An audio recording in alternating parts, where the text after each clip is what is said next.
Kia ora, welcome to Keys to the Cosmos in this session on self-trust. And as we journey into this inquiry into trust, I'd like to acknowledge my wonderful teacher, Farion, who's the creator of the Fourfold Way framework. And for about 20 years or more, I think now, I've studied Angelisa's teachings, and I regard her as one of the great inspiring figures of this time in human history. She's an extraordinary being who studied the ways of Indigenous peoples across her whole lifetime. And she put together this Fourfold Way framework, which I draw upon a lot in my teachings because it gives voice to the way Spirit is all the time trying to communicate to us. And it gives us a lens that gives us 4 ways of being that are common to all humanity. And in this framework, the Fourfold Way, we have great treasures, great riches about how to see life. So I'm going to reference some of the teachings from Angelisa in this series. So she talks about self-trust as having the partners of self-respect and self-love. And that when those 3 are combined, then we have self-esteem. To have good self-esteem, we have to self-love. We have to take care of our own needs for honoring self and giving to self and finding balance of self and other. We have to respect ourselves, like only do what's really true to us and stand up in who we are and the truth of who we are by honoring the deepest knowing of who we are. And if we do those things, we will be more able to trust ourselves.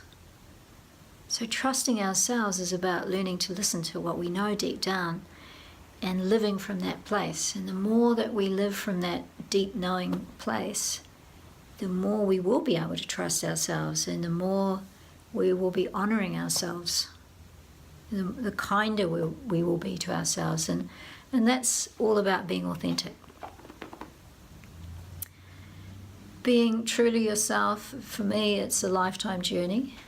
We've had so much conditioning about how to be, and so much modeling of how to be false selves, that it's hard for us to know sometimes how to be true to ourselves, how to be true to others. And for me, that's what the You Being You quest is all about. Like, how do I bring all of me to life, and how do I explore that? So trusting ourselves is a big step. And if we're used to overriding what we know is true, if we're used to editing and rehearsing and judging ourselves for what we feel deep down, then we might not at all be in the habit of trusting ourselves. So it might be an ongoing step-by-step inquiry. And to start with the small stuff, like just noticing when you trust your intuition, how that works out for you.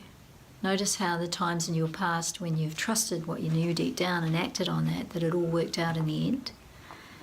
That's a really powerful way of feeding that process of self-trust.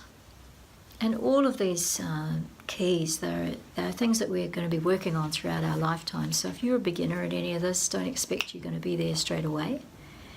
And if you've been someone who's been stumbling along for a long time like me, just know that, you're trying. Do your best. Most of us are doing the best we can at any given time. It's useful to know that. Kia ora, aloha, aroha nui.